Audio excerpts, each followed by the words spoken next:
ಸ್ನೇಹಿತರೆ, ತಮ್ಗೆಲ್ಲರಿಗೂ ನಮಸ್ಕಾರಗಳು. ಸ್ವಾಮಿ ವಿವೇಕಾನಂದ ಸ್ಟಡಿ ಸೆಂಟರ್ಗೆ ಆತ್ಮೀಯವಾಗಿ ಸ್ವಾಗತ ಕೋರುತ್ತಾ ವೆರಿ ಇಂಟ್ರೆಸ್ಟಿಂಗ್ ಆಗಿರ್ತಕ್ಕಂಥ ಮೋಸ್ಟ್ ಇಂಪಾರ್ಟೆಂಟ್ ಆಗಿರ್ತಕ್ಕಂಥ ಇವತ್ತು ಒಂದಿಷ್ಟು ಕಾನ್ಸೆಪ್ಟ್ಗಳನ್ನ ನಾನು ನಿಮ್ ಜೊತೆ ಚರ್ಚೆ ಮಾಡ್ತಾ ಇದ್ದೇನೆ. ಸೊ ಬನ್ನಿ, ಹಾಗಾದ್ರೆ ಇವತ್ತಿನ ವಿಶೇಷವಾಗಿರ್ತಕ್ಕಂಥ ಕ್ಲಾಸ್ ಯಾವಪ್ಪ ಅಂದ್ರೆ ಸೊ ದಟ್ ಈಸ್ FLN. ಬಹಳಷ್ಟು ಅಭ್ಯರ್ಥಿಗಳಿಗೆ, ಶಿಕ್ಷಕರಿಗೆ ಬಹಳಷ್ಟು ಗೊಂದಲವನ್ನ ಉಂಟು ಮಾಡಿರ್ತಕ್ಕಂಥ ಒಂದು ಅಂಶ ಯಾವ್ದಪ್ಪ ಅಂತ ಕೇಳಿದ್ರೆ ಸೊ ದಟ್ ಈಸ್ ಯಾವ್ದಂದ್ರೆ FLN. ಸೊ ಲಾಂಗ್ ಫಾರ್ಮ್ ಕೇಳ್ಬೋದು ನೋಡಿ. ನಾನು ಇವತ್ತಿನ ವಿಡಿಯೋ ಬಹಳ ಇಂಪಾರ್ಟೆಂಟ್ ಆಗ್ತಾ ಇದೆ. ಯಾಕಂದ್ರೆ ಈ ವರ್ಷ 2025-26 ಶೈಕ್ಷಣಿಕ ಸಾಲಿನಲ್ಲಿ ನಾವು ನೋಡ್ತಾ ಇದಾವಲ್ರಿ. ಸೊ ಎಲ್ಲಾ ಕಡೆಗೆ ಅತಿ ಹೆಚ್ಚು ಸದ್ದು ಮಾಡ್ತಿರ್ತಕ್ಕಂಥ ಒಂದು ವಿಷಯ ಯಾವ್ದಪ್ಪ ಅಂತ ಕೇಳಿದ್ರೆ ಸೊ ದಟ್ ಈಸ್ ಯಾವ್ದಲ್ರಿ FLN ಅಂತ ನಾವು ಕರಿತಾ ಇದಾವೆ, ನೆನ್ಪಿಟ್ಕೋರಿ. ಹೌದಾ?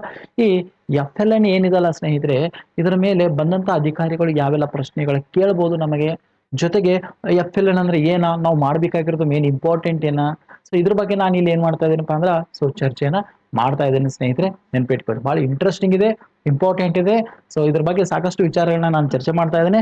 ಸೊ ನೋಡಿ, ಫಂಡಮೆಂಟಲ್ ಲಿಟ್ರಸಿ ಅಂಡ್ ನ್ಯೂಮರಸಿ ಅಂತ ನಾವು ಕರಿತಾ ಇದ್ದಾವೆ, ಬುನಾದಿ ಸಾಕ್ಷರತೆ ಮತ್ತು ಸಂಖ್ಯಾ ಜ್ಞಾನ ಅಂತ ನಾವು ಕರಿತಾ ಇದ್ದಾವೆ, ನೆನ್ಪಿಟ್ಕೋರಿ. ಕನ್ನಡದಲ್ಲಿ ಹೇಳಲಿಕ್ಕೆ ಬರ್ಬೇಕಾಗ್ತದೆ. ಬುನಾದಿಯ ನೋಡಿ, ಲಿಟ್ರಸಿ ಅಂದ್ರೆ ಸಾಕ್ಷರತೆ ಅಂತ ನಾವು ಕರಿತಾ ಇದ್ದಾವೆ, ಲಿಟ್ರಸಿ ಅಂದ್ರೆ ಸಾಕ್ಷರತೆ, ನ್ಯೂಮರಸಿ ಅಂದ್ರೆ ಸಂಖ್ಯಾ ಜ್ಞಾನ. FLN ಒಂದು ಲಾಂಗ್ ಫಾರ್ಮ. ಎಲ್ಲಿದು ಬಂತಿದು, ಯಾಕಿದ್ ಬಂತು ಅನ್ನೋದನ್ನ ಒಂದೊಂದು ವಿಚಾರಗಳನ್ನ ನಾವು ನೋಡ್ಕೋತ ಹೋಗ್ತಾ ಇದ್ದೇವೆ. ಸೊ ಬನ್ನಿ, ಈ FLN ಮೊದಲ ಬಾರಿಗೆ ಜಾರಿಗೆ ಬಂದದ್ದು ಎಷ್ಟಪ್ಪ ಅಂದ್ರೆ 2020 ಏನಾಗ್ತದಪ್ಪ ಅಂದ್ರ ಸೊ ಜಾರಿಗೆ ಬರ್ತಾ ಇದೆ, ನಿಮ್ಗೆ ಗೊತ್ತಿರ್ಬೇಕು. ಸೊ ಯಾಕೆ ಜಾರಿಗೆ ತಂದ್ರಪ್ಪ 2020 ಅಂದ್ರ ಸುಮಾರು ನಮ್ಮ ಭಾರತದಲ್ಲಿ ಇರ್ತಕ್ಕಂಥ ಸರ್ಕಾರಿ ಶಾಲೆಗಳಾಗಿರ್ಬೋದು ಅಥವಾ ಕೇಂದ್ರೀಯ ಶಾಲೆಗಳಾಗಿರ್ಬೋದು ಅಥವಾ ಎಡೆಡ್ ಆಗಿರ್ಬೋದು, ಪ್ರೈವೇಟ್ ಆಗಿರ್ಬೋದು, ಎಲ್ಲಾ ಶಾಲೆಗಳಲ್ಲಿ ಎವರೇಜ್ ಆಗಿ ಸಮೀಕ್ಷೆ ಮಾಡಿದಾಗ ಸೊ ನಮಗ್ ಕಂಡು ಬಂದದ್ದು ಅಚ್ಚರಿ ಏನಪ್ಪಾ ಅಂದ್ರ ಸುಮಾರು 55%ಕಿಂತ ಬಿ ಹೆಚ್ಚಿಗೆ ವಿದ್ಯಾರ್ಥಿಗಳು ಏನಿದಾರಪ್ಪ ಅಂದ್ರ ಸೊ ಕನಿಷ್ಠ ಓದು, ಕನಿಷ್ಠ ಬರಹ, ಕನಿಷ್ಠ ಸರಳ ಲೆಕ್ಕಗಳನ್ನ ಬರಲು ಬಹಳಷ್ಟು ಹಿಂದಕ್ಕೆ ಉಳಿದಿದ್ದಾರೆ ಅನ್ನೋದು ಒಂದು ಆಘಾತಕಾರ ವಿಷಯ ಏನಾಗ್ತದಪ್ಪ ಅಂದ್ರೆ ಹೊರಗೆ ಬೀಳ್ತಾ ಇದೆ. ಸೊ ಹಾಗಾಗಿ ಭಾರತದಲ್ಲಿ ಈ ಒಂದು ಕೊರತೆಯನ್ನ ಕಡಿಮೆ ಮಾಡೋ ಸಲುವಾಗಿ ಯಾರು ನಿಪುಣ್ ಅನ್ನುವಂತ ಸಹಯೋಗದ ಮೂಲಕ ನಿಪುಣ್ ಭಾರತ ಅಂತ ಕರಿತಾ ಇದಾವೆ 2020ರಾಗ. ಈ ನಿಪುಣ್ ಭಾರತದ ಮೂಲಕ FLN ಅನ್ನ ಪರಿಚಯ ಮಾಡ್ತಾ ಇದ್ದಾರೆ. ಸೊ ಗೊತ್ತಿರಬೇಕು, national initiative for proficiency in reading and numeracy ಅಂತ ನಾವು ಕರಿತಾ ಇದ್ದಾವೆ. ಸೊ ದಟ್ ಈಸ್ ಕಾಲ್ಡ್ ನಿಪುಣ ಭಾರತ ಅಂತ ನಾವು ಕರಿತಾ ಇದ್ದಾವೆ. ಇದ್ರ ಮೂಲಕ FLN ನ ಪರಿಚಯ ಮಾಡ್ಲಾಯ್ತು. ಹಾಗಾದ್ರೆ FLN ಕೊನೆಯ ಅವಧಿ ಎಲ್ಲಿ ತಕಪ್ಪ ಅಂದ್ರ ಸೊ ಸ್ನೇಹಿತರೆ ನೆನ್ಪಿಟ್ಕೋರಿ, ಇದು ಮುಂದಿನ ವರ್ಷ ಮುಗಿಬೇಕಾಗ್ಯದ, ನೆನ್ಪಿಟ್ಕೋರಿ. ಮುಂದಿನ ವರ್ಷ ಮುಗಿಬೇಕಾಗಿದೆ. ಯಾಕೆ ಮುಗಿಬೇಕಾಗ್ಯದಪ್ಪ ಅಂದ್ರ ಸೊ ನೋಡ್ರಿ, ಇದು 2020 ಇದು FLN ವಿಶೇಷವಾಗಿ ನೀವು ಗೊತ್ತಿರ್ಬೇಕು. ಇದು ಯಾರಿಗಿದೆ FLN ಅಪ್ಪ ಅಂತ ಕೇಳಿದ್ರೆ ಮೊದಲಿಗೆ ನೋಡಿ, 1ನೇ ತರಗತಿ ಮತ್ತು 2ನೇ ತರಗತಿ ಮಗು ಕ್ಲಾಸ್ ಮುಗಿದ ತಕ್ಷಣ 1ನೇ ತರಗತಿ ಮುಗಿತು, 2ನೇ ತರಗತಿ ಮುಗಿತು, ಆಮೇಲೆ 3ನೇ ತರಗತಿಗೆ ಏನು ಮಗು ಬರ್ತಾ ಇದೆಯಲ್ಲ ಅವಾಗ ಆ ಮಗುವಿಗೆ ಇರಬೇಕಾದ ಕನಿಷ್ಠ ಜ್ಞಾನ ದಟ್ ಈಸ್ FLN, ನೆನ್ಪಿಟ್ಕೊಳ್ಳಿ. ಮಗುವಿಗೆ ಇರಬೇಕಾದ ಎಷ್ಟನೇ ತರಗತಿ ರೀ? 3ನೇ ತರಗತಿಗೆ ಮಗುವಿಗೆ ಇರಬೇಕಾದ ಒಂದು ಕನಿಷ್ಠ ಕಲಿಕಾ ಫಲಗಳು ಇರಲೇಬೇಕಾಗಿದೆ. ಯಾರಿಗೆ? ಮಗುವಿಗೆ ಇರಬೇಕಾದದ್ದು ಎಷ್ಟನೇ ತರಗತಿ ರೀ? 3ನೇ ತರಗತಿ. ಬಟ್ ಆ 3ನೇ ತರಗತಿಯಲ್ಲಿ ಬಿಟ್ಟಂತ ಮಗು ನಿರಂತರವಾಗಿ ಅವು 3ನೇತನೂ ಮಾಡಿಲ್ಲ, 4ನೇತೂ ಮಾಡಿಲ್ಲ, 5ನೇತನೂ ಮಾಡಿಲ್ಲ, 6ನೇತನೂ ಮಾಡಿಲ್ಲ, 7ನೇತನೂ ಮಾಡಿಲ್ಲ, 8ನೇತನೂ ಮಾಡಿಲ್ಲ, 9ನೇ ದಿನಕ್ಕೂ ಬರ್ತಾನೆ ಇಲ್ಲ ಅವಂಗ. ಹಂಗ ಮುಂದೆ ಹೋಗ್ತಾನೆ ಇದ್ದಾವೆ. ಹಾಗಾಗಿ ಅದು ಮೇನ್ FLN ಇರೋದು ಯಾವ ತರಗತಿಗಪ್ಪ ಅಂತಂದ್ರೆ 3ನೇ ತರಗತಿಗೆ. ಆದ್ರೆ ಅಲ್ಲಿ ಆ ಮಗು ಆ ಕಲಿಕಾ ಫಲಗಳನ್ನ ಸಾಧಿಸದೇ ಇದ್ದಾಗ ಆ ಕಲಿಕಾ ಫಲಗಳು ಪುನಃ ಏನಾಗ್ತಾಳ್ರಿ ಮುಂದಿನ ತರಗತಿಗೆ ವರ್ಗಾವಣೆ ಆಗ್ತಾ ಇದ್ದಾವೆ. ಎಲ್ಲಿವರೆಗೆ ವರ್ಗಾವಣೆ ಆಗುತ್ತೆ, ಅವನು ಎಲ್ಲಿವರೆಗೆ ಬರೋದಿಲ್ಲ ಅಲ್ಲಿವರೆಗೆ ಅದು ಮುಂದಿನ ತರಗತಿ ಹೋಗ್ತಾನೆ ಇರ್ತಾ ಇದೆ. That is last step 9th ಅಂತ ನಾವು ಕರಿತಾ ಇದ್ದೇವೆ. ಕ್ಲಿಯರ್ ಆಗಿ ಗೊತ್ತಿರ್ಬೇಕಿದು.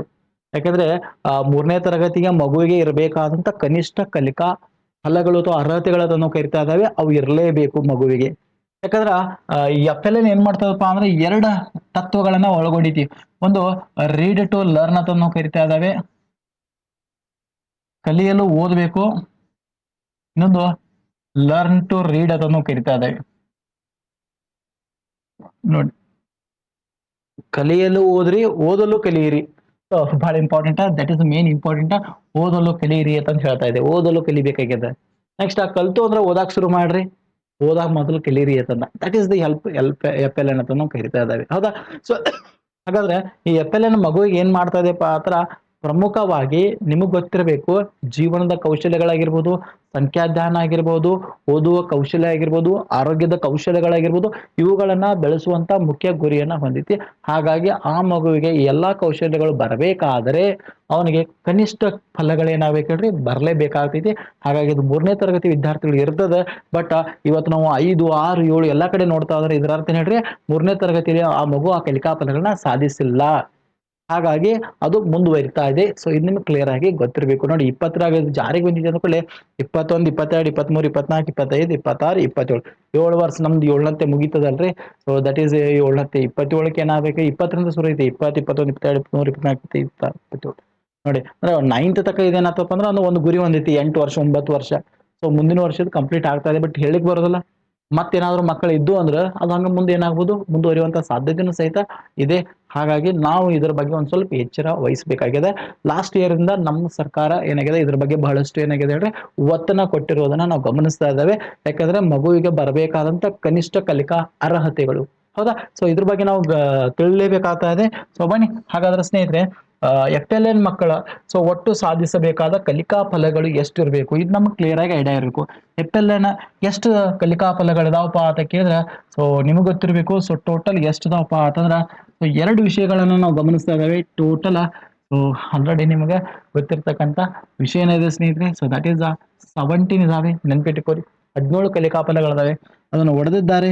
ಸೊ ಕನ್ನಡದಲ್ಲಿ ಎಷ್ಟಿದಾವಪ್ಪ ಅಂತ ಕೇಳಿದ್ರೆ, ಸೊ ದಟ್ ಈಸ್ 9 ಅನ್ನು ಕರಿತಾ ಇದ್ದಾವೆ. ಅದೇ ರೀತಿ ಸೊ ಗಣಿತದಲ್ಲಿ ಎಷ್ಟಿದಾವಪ್ಪ ಆತರ 8 ಇದಾವೆ.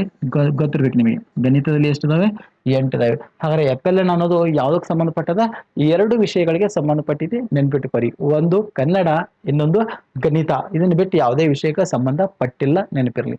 ರೈಟ್. ಇಲ್ಲಿ ಮಗು ಕನಿಷ್ಠ 9 ಕಲಿಕಾ ಫಲಗಳನ್ನ ಏನ್ ಮಾಡ್ಬೇಕು, ಸಾಧಿಸಬೇಕಾಗ್ತೈತಿ. ಇಲ್ಲಿ ಗಣಿತ 8 ಕಲಿಕಾ ಫಲಗಳನ್ನ ಸಾಧಿಸಬೇಕಾಗ್ತೈತಿ, ನೆನ್ಪಿಟ್ಟುಕೋರಿ. ಓಕೆ. ಸೊ ಬನ್ನಿ ಹಾಗಾದ್ರೆ ನೆಕ್ಸ್ಟ್ ವಿಶೇಷವಾಗಿ ನಾವು ನೋಡ್ತಾ ಇದ್ದೇವೆ, ಈ ಕನ್ನಡದಲ್ಲಿ ಅಥವಾ ಗಣಿತದಲ್ಲಿ ಬರ್ತಕ್ಕಂಥ ಕೆಲವೊಂದು ಕೋಡ್ ವರ್ಡ್ಗಳು ಬರ್ತಾ ಇದಾವೆ. ಯಾರಾದ್ರೂ ಬಂದು ಕೇಳ್ಬೋದು. ಸೊ ನಾವು ಫಾರ್ಮ್ ಅನ್ನ ತುಂಬುವಾಗ ಸೊ ORWN, ಸೊ ಈ ರೀತಿ ಕೋಡ್ಗಳು ಬರ್ತಿರ್ತವೆ. ಏನಿದ, ಸೊ ನೋಡಿ, ಓ ಅಂದ್ರೆ ಓರಲ್ ಅತನ್ನು ಕರಿತಾ ಇದಾವೆ, ಮೌಖಿಕ ಅತನ್ನು ಕರಿತಾ ಇದಾವೆ, ನೆನ್ಪಿಟ್ಕೋರಿ. ಇವೆಲ್ಲ ನಾವು ಒಂದು ಬುಕ್ ಅನ್ನ ಮಾಡಿ ಫಸ್ಟ್ ಇದನ್ನೆಲ್ಲ ಬರೆದಿಟ್ಕೋಬೇಕು. ನಮಗೆ ಮಾಹಿತಿ ಗೊತ್ತಿರಬೇಕು. ಹೌದು, ಅಧಿಕಾರಿಗಳು ಬರ್ಲಿ ಬಿಡ್ಲಿ, ದಟ್ ಈಸ್ ನಾಟ್ ಇಂಪಾರ್ಟೆಂಟ್. ನಮ್ಗೆ ಗೊತ್ತಿರಬೇಕು FLN ಅಂದ್ರೆ ಏನ, ರೈಟ್. ಸೊ FLN ಅಂದ್ರೆ ಬಹಳಷ್ಟು ಗಂಭೀರತೆಯನ್ನ ಪಡೆದುಕೊಂಡಿದೆ, ನೆನ್ಪಿಟ್ಕೋರಿ. ಆರ್ ಅಂದ್ರೆ ರೀಡಿಂಗ್, ಓದುವಿಕೆ ಅಥವಾ ಓದುವುದು. ನೋಡಿ, ಓದುವುದು ಕನ್ನಡದಲ್ಲಿ ಬರ್ತಕ್ಕಂಥ 3 ಅಂಶಗಳು. ಒಂದು ರಿಟನ್ ಅಥವಾ ರೈಟಿಂಗ್ ಅದನ್ನು ಕರಿತಾ ಇದ್ದಾವೆ, ನೆನ್ಪಿಟ್ಕೋರಿ. ಹೌದಾ. ಸೊ ಬರೆಯುವುದು ಅದನ್ನು ಕರಿತಾ ಇದ್ದಾವೆ, ನೆನ್ಪಿಟ್ಕೋರಿ. ಇವು ಬಹಳ ಇಂಪಾರ್ಟೆಂಟ್ ಆಗಿರ್ತಕ್ಕಂಥ ಅಂಶಗಳು, ನೀವು ನೋಡ್ಲೇಬೇಕಾಗ್ತಾ ಇದೆ. ಇನ್ನ ನ್ಯೂಮರಸಿ ಅದನ್ನು ಕರಿತಾ ಇದ್ದಾವೆ, ಸಂಖ್ಯಾಜ್ಞಾನ ಅದನ್ನು ಕರಿತಾ ಇದ್ದಾವೆ. ಇದು ಗಣಿತಕ್ಕೆ ಬರತಕ್ಕಂಥ ಒಂದು ಅಂಶ ಅಥವಾ ಗ್ರೇಡ್ ಅದನ್ನು ಕರಿತಾ ಇದ್ದಾವೆ, ಅಥವಾ ಒಂದು ಸಂಕೇತ. ಗ್ರೇಡ್ ಅನ್ನಂಗಿಲ್ಲ, ಇಲ್ಲಿ ಒಂದು ಸಂಕೇತ ಅಥವಾ ಒಂದು ರೂಬ್ರಿಕ್ಸ್ ಗಳು ಬಳಕೆಯಾಗಿದ್ದಾವೆ. ಫಾರ್ಮ್ ತುಂಬುವಾಗ ನಮಗೆ ಇದ್ರದ್ದು ಕ್ಲಾರಿಟಿ ಇರಬೇಕಾದೈತಿ. ORWN. ಓಕೆ. ಎಸ್, ಬನ್ನಿ ಹಾಗಾದ್ರೆ ನೆಕ್ಸ್ಟ್ ನಾವು ನೋಡ್ತಾ ಇದ್ದಾವೆ FLN ಮಕ್ಕಳನ್ನ ಯಾವ ರೀತಿ ಆಯ್ಕೆ ಮಾಡಬೇಕು, ಬಹಳ ಇಂಪಾರ್ಟೆಂಟ್.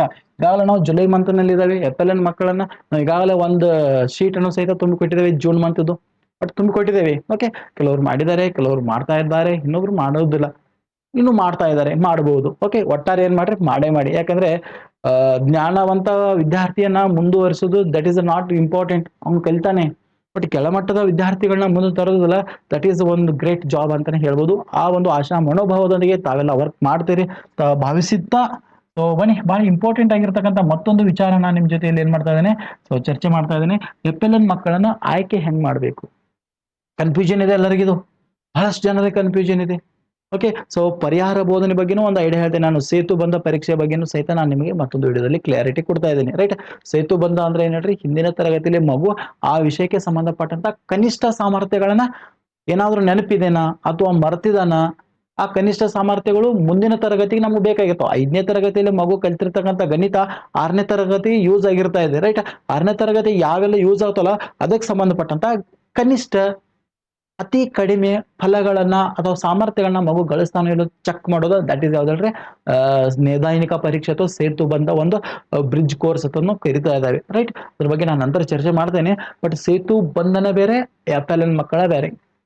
FLN ಮಕ್ಕಳ ಆಯ್ಕೆ ಯಾವ ರೀತಿ ಮಾಡ್ಬೋದಪ್ಪ ಅಂದ್ರ, ಸೊ ನನ್ನ ಪ್ರಕಾರ ವೈಯಕ್ತಿಕವಾಗಿ ನಾನು ಹೇಳ್ತಾ ಇದ್ದೇನೆ, ಎರಡು ಪ್ರಕಾರ ನಾನು ನಿಮ್ಗೆ ತೋರಿಸ್ಕೊಡ್ತಾ ಇದ್ದೇನೆ ನೋಡಿ. ಎರಡು ಪ್ರಕಾರ ಏನಪ್ಪಾ ಅಂದ್ರ, ಸೊ ಈಗ ಉದಾಹರಣೆ ನಾವೇನ್ ಮಾಡ್ತಾವಪ್ಪ ಅಂದ್ರ ಒಂದು ಸೇತುಬಂಧ ಪರೀಕ್ಷೆನ ಮಾಡ್ತಾ ಇದ್ದಾವೆ, ನೆನ್ಪಿಟ್ಕೊರಿ. ರೈಟ್, ಸೇತು ಬಂಧದಲ್ಲಿ ಎರಡು ಪರೀಕ್ಷೆಗಳು ಇರ್ತಾ ಇದಾವೆ, ನಿಮ್ಗೆ ಗೊತ್ತಿದೆ. ಸೊ ಇದ್ರ ಮೂಲಕನು ಗ್ಯಾರಂಟಿ ಮಾಡ್ಬೋದು. ಒಂದ್ ಯಾವ್ದು ಹೇಳ್ರಿ, ಪೂರ್ವ ಪರೀಕ್ಷೆ ಅಂತೂ ಎಲ್ಲರಿಗೂ ಇರ್ತಾ ಇದೆ. ಪೂರ್ವ ಪರೀಕ್ಷೆ ಪ್ರೀ ಪೋಸ್ಟ್ ಟೆಸ್ಟ್ ಅಂತ ನಾವು ಕರಿತಲ್ಲ, ಪ್ರೀ ಟೆಸ್ಟ್ ಪೋಸ್ಟ್, ಇದು ಎಲ್ಲರೂ ಭಾಗವಹಿಸಬೇಕು. ಇದಾದ ನಂತರ ಮತ್ತೊಂದು ಯಾವ್ದು ಇರ್ತದೆ ಹೇಳ್ರಿ, ಎಸ್ ದಟ್ ಈಸ್ ಸಾಫಲ್ಯ ಪರೀಕ್ಷೆ ಇರ್ತಾ ಇದೆ, ಸಾಫಲ್ಯ ಪರೀಕ್ಷೆ.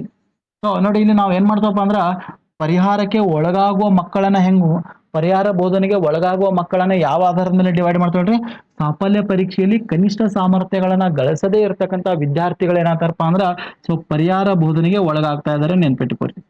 ಪರಿಹಾರ ಬೋಧನೆಗೆ ಒಳಗಾಗ್ತಾ ಇದ್ದಾರೆ, ನೆನ್ಪಿಟ್ಕೋರಿ. ನೋಡಿ, ಎಲ್ಲಿ ಸಾಫಲ್ಯ ಪರೀಕ್ಷೆಯಲ್ಲಿ ಕನಿಷ್ಠ ಅಂದ್ರೆ ಏನ, ಈ 10 ಸಾಮರ್ಥ್ಯಗಳಲ್ಲಿ ಕೇವಲ 4-5 3, 4, 5 ಸಾಮರ್ಥ್ಯವನ್ನು ಮಾತ್ರ ಅವ್ನು ರೆಡಿ ಇದ್ದಂದ್ರ, ಸಾಧಿಸ್ಲಿಕ್ಕೆ ರೆಡಿ ಇದ್ದಂದ್ರ ಅಂತ ಮಗು ಏನಾಗ್ತದಲ್ರಿ, ಪರಿಹಾರ ಬೋಧನೆಗೆ ಒಳಗಾಗ್ತಾ ಇದ್ದೇನೆ ಅನ್ನೋದು ನೋಡ್ತಾ ಇದ್ದಾವೆ. ಹೌದಾ? ಸೊ ಇದು ಪರಿಹಾರ ಬೋಧನೆಗೆ ಒಳಪಡ್ತಕ್ಕಂಥ ಒಂದು ವಿಶೇಷ ಅಂಶ. ಈ ಪರೀಕ್ಷೆ ಎಲ್ಲರೂ ಬರೀತಾರೆ ನೋಡಿ, ಈ ಪರೀಕ್ಷೆಯಲ್ಲಿ ಎಲ್ಲರೂ ಭಾಗಿಯಾಗ್ತಾ ಇದಾರೆ ನೋಡಿ, ಎಲ್ಲಾ ವಿದ್ಯಾರ್ಥಿಗಳು ಏನಾಗ್ತಾರೋ ಇಲ್ಲಿ ಭಾಗಿಯಾಗ್ತಾ ಇದಾರೆ.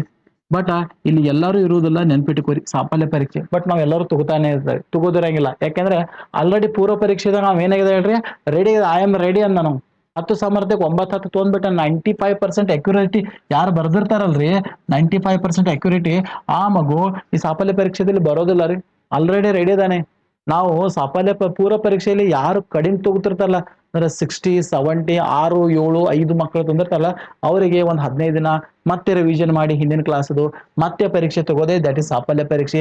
ಅವರನ್ನ ನಾವೇನ್ ಮಾಡ್ಬೇಕು, ಪರೀಕ್ಷೆಗೆ ಒಳಪಡಿಸಬೇಕಾದೈತಿ. ಸೊ ದಟ್ ಇಸ್ ಪರಿಹಾರ ಬೋಧನೆ. ಅದ್ರ ಬಗ್ಗೆ ನಂತರ ನಾನು ಚರ್ಚೆ ಮಾಡ್ತೇನೆ, ಇದು ನಿಮ್ಗೆ ಗೊತ್ತಿರಬೇಕು. ಇನ್ನ FLN ಮಕ್ಕಳನ್ನ ನೋಡಿ, ಇಲ್ಲಿ ಅಂದೆಲ್ಲ ಎರಡು ವಿಧಾನದಲ್ಲ. ನೋಡಿ, ಸೇತು ಬಂಧದಲ್ಲಿ ಸಾಫಲ್ಯ ಪರೀಕ್ಷೆ ತಂದು, ಸಾಫಲ್ಯ ಪರೀಕ್ಷೆದಲ್ಲಿ ಪರಿಹಾರ ಬೋಧನೆಗೆ ಒಳಗಾದ್ರಲ್ಲ ಮಕ್ಕಳ, ಬೋಧನೆಗೆ ಒಳಗಾಗಿರ್ತಕ್ಕಂಥ ಏನೋ ಮಕ್ಕಳಿದಾರಲ್ರಿ, ವಿದ್ಯಾರ್ಥಿಗಳು, ಇವರು ಪರಿಹಾರ ಬೋಧನೆಗೂ ಒಳಗಾದ್ರು. ರೈಟ್, ಹಾಗಾದ್ರೆ ಇವರಿಗೆ ಏನ್ ಮಾಡೋಣ ಹೇಳ್ರಿ, ನಾವು ಒಂದು FLN ಪರೀಕ್ಷೆನ ತಗೊಂಡ್ರಿ. ಈಗಾಗಲೇ ಗೋರ್ಮೆಂಟ್ ಬಿಟ್ಟಿರ್ತಕ್ಕಂಥ ಏನಿದಲ್ಲ ನೋಡಿ, ಗಣಿತಕ್ಕೆ ಸಪ್ರೇಟ್ ತಗೋಬೇಕು, ಕನ್ನಡಕ್ಕೆ ಸಪ್ರೇಟ್ ತಗೋಬೇಕು. ಗಣಿತದ 8 ಪ್ರಶ್ನೆಗಳಿಗೆ ಒಳಗೊಂಡಿರ್ತಕ್ಕಂಥ ಒಂದು ಸಾಮರ್ಥ್ಯಕ್ಕೆ ಒಳಗೊಂಡಿರ್ತಕ್ಕಂಥ ಪ್ರಶ್ನೆ ಪತ್ರಿಕೆನ ರೆಡಿ ಮಾಡಿ ಆ ಮಗುವಿಗೆ ನಾವು ಕೊಟ್ಟು ಅಂದ್ರೆ, ಇದ್ರಾಗ ಮಗು ನೋಡಿ 95% ಅಕ್ಯುರಸಿ ಯಾರು ಬರೀತಾರಲ್ರಿ, ಅವರು ಎತ್ರ ಬರ್ತಾರೋ, ಪರಿಹಾರ ಬೋಧನೆಗೆ ಬರ್ತಾ ಇದಾರೆ. ಇನ್ನು ಏನೂ ಬರೆಯದೇ ಇರೋರು ಎತ್ರ ಬರ್ತಾರೆ ಹೇಳ್ರಿ, FLN ಅದ ಬರ್ತಾರೆ. ಇದು ಅತಿ ಈಸಿ ಆಗಿರ್ತಕ್ಕಂಥದ್ದು. ಯಾಕ ಬಹಳಷ್ಟು ಎಲ್ಲಾ ವಿದ್ಯಾರ್ಥಿಗಳನ್ನ ಒಳಪಡಿಸೋ ಅವಶ್ಯಕತೆ ಬರೋದಿಲ್ಲ ರೀ ಇಲ್ಲಿ ಕೇವಲ ಪರಿಹಾರ ಬೋಧನೆಗೆ ಒಂದು ಕ್ಲಾಸ್ನಲ್ಲಿ ಒಂದು 50 ಒಂದು ಪರಿಹಾರ ಬೋಧನೆಗೆ ಒಂದು 7-8-10 ಹುಡುಗರು ಬಂದಿರ್ತವೆ. ಅವರಲ್ಲಿ ಒಂದು 4-5 ಏನಾಗ್ಬೋದು, ಓದಲೇ ಬರ್ಲಿಕ್ಕೆ ಬರದ ಸಂಖ್ಯಾಧಾನ ಇಲ್ಲದೆ ಇರತಕ್ಕಂಥ ವಿದ್ಯಾರ್ಥಿಗಳು FLN ಆಯ್ಕೆ ಆಗ್ತಾ ಇದ್ದಾರೆ. So that is exactly best ವಿಧಾನ ಅಂತ ಹೇಳ್ತಾ ಇದ್ದೇವೆ, ನಾವು ಮಾಡಿದ್ದು ಇದೆ. ಬಟ್ ಕೆಲವೊಂದು ಕಡೆ ಏನಾಗ್ಯದಪ್ಪ ಅಂದ್ರೆ ಈ ರೀತಿ ಆಗಿದೆ, FLN ನಾವು ಮಕ್ಕಳ ಆಯ್ಕೆ ಹೆಂಗ್ ಮಾಡ್ಬೇಕಪ್ಪ ಆ ತರ.